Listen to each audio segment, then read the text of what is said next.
Nunavut Premier P.J. Akeeagok joins me now. Thanks for coming in, Premier. Yeah, thanks for having me. So some of your colleagues left that meeting with the White House last week quite shaken. They were concerned that the Deputy Chief of Staff had brought up that idea of the 51st state and that you really should take Trump at his word when he's talking about some of these things. How did you feel leaving that meeting? Did you feel worried about Canada's future? I actually feel very united. We're at a moment in our history where you see all political stripes coming together. It's very humbling to be down with my colleagues, with all the premiers from all the provinces and territories to be able to meet with senators, Congress people, as well as the White House staff as well. But I came out feeling really proud to be a Canadian. Inuit have had sacrificed so much in terms of the sovereignty of this country, and to be able to be down there to represent the territory was something that I feel very honored to have been able to do. Nice. I mean, we spoke to the Yukon Premier yesterday, and he said this administration, the Trump administration, they're not our friends.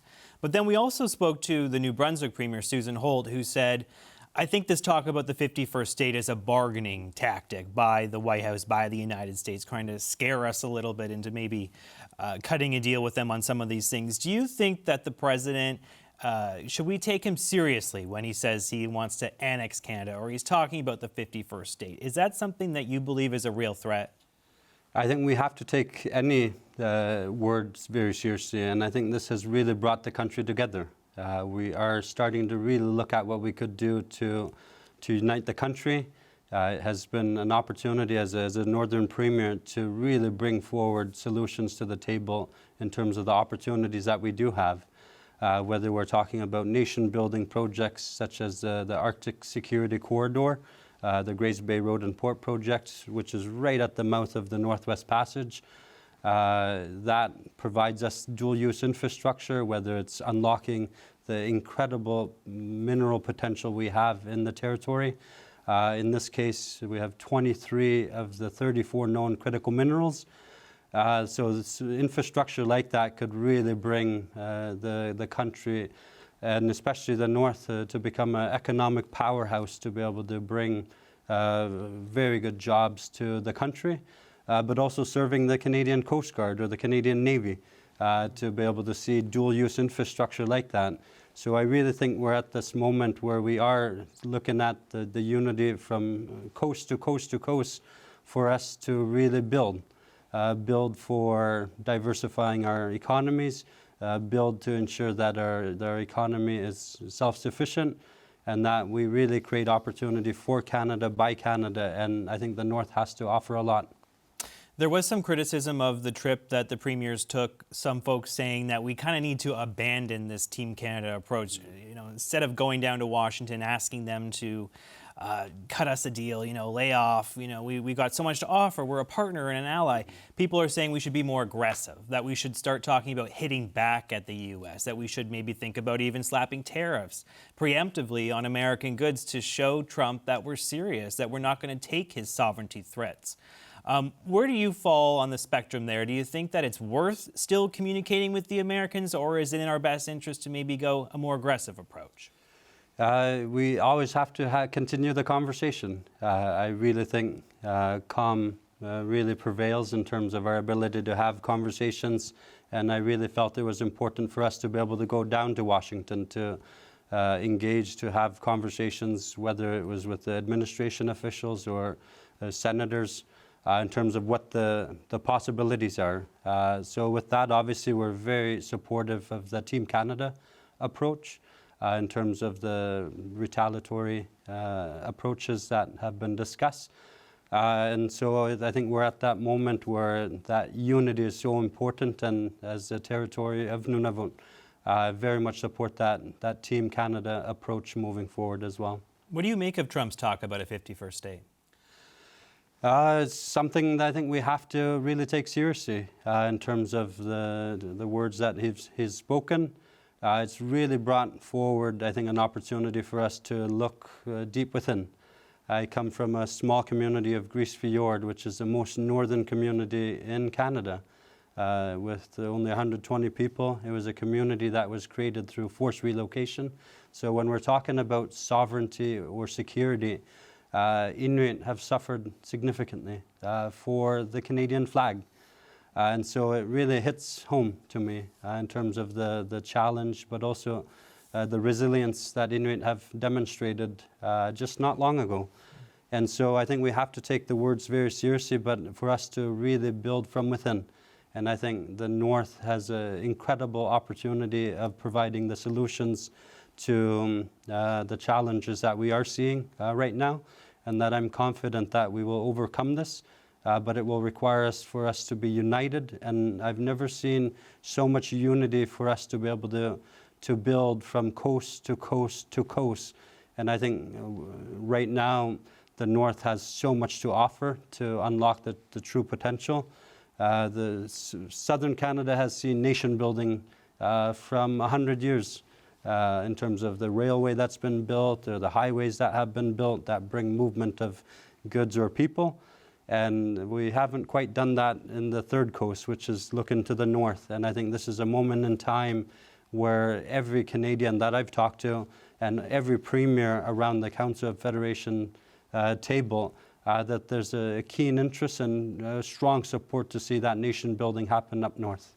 There's one leader who is looking north. Conservative leader Pierre Poilievre announced just a short time ago that he wants to pursue a fairly ambitious program as it relates to the Arctic. He announced that if he's elected, he'll build a new permanent Canadian Armed Forces base in the territory.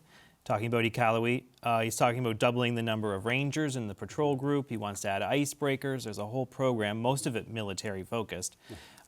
Were you told about that program in advance, and is that something that you would support? First off, I actually just had a very constructive conversations with Mr. Poilievre just today. Allowed us to be able to connect to really have a good discussion around that. To your point, no, I wasn't made aware. And at that moment, I did issue a statement in terms of anything that will impact the North should involve the Northerners that are there. It is really, at this moment in time, so important to ensure that nothing about us happens without us at the table. And that's something that I had mentioned to Mr. Poilievre, that the importance of having Northerners at that table when you're talking about the potential.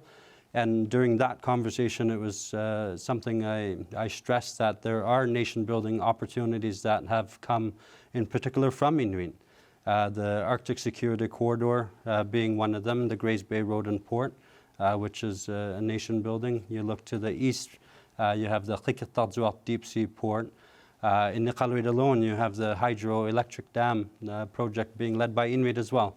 So when you look at all these incredible opportunities that are there that have really been pushed by Inuit, I think it's important to ensure that we're there having these discussions to ensure that we do it right.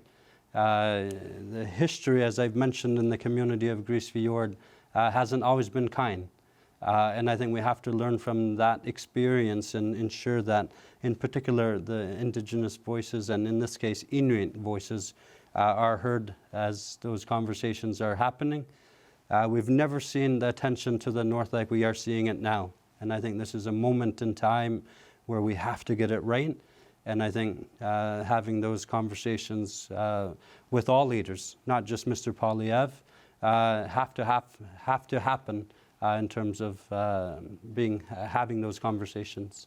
The reason Poilievre was saying he's going to pitch this program now is because he really does feel like the Canadian Arctic is under threat. He pointed to the Russians and how they are having a more aggressive posture in the region. They are reopening some Soviet-era bases.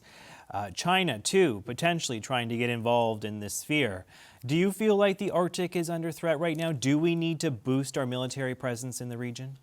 That's a very good question. That's where we've really stressed the importance of investing in our communities. We've talked about the potential for us to expedite the NATO 2%. We fully support the meeting the 2% that we've already committed to. And we do see an opportunity for us to build healthy communities while tackling the 2%. dual-use infrastructure that I did talk about.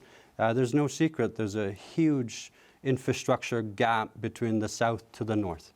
And that's where the opportunity, when we start looking at the potential concerns that are coming, you look to the north, whether it's critical minerals that we talked about, whether it's the blue economy, that really could unlock so much potential that's driving the communities to become healthier as well.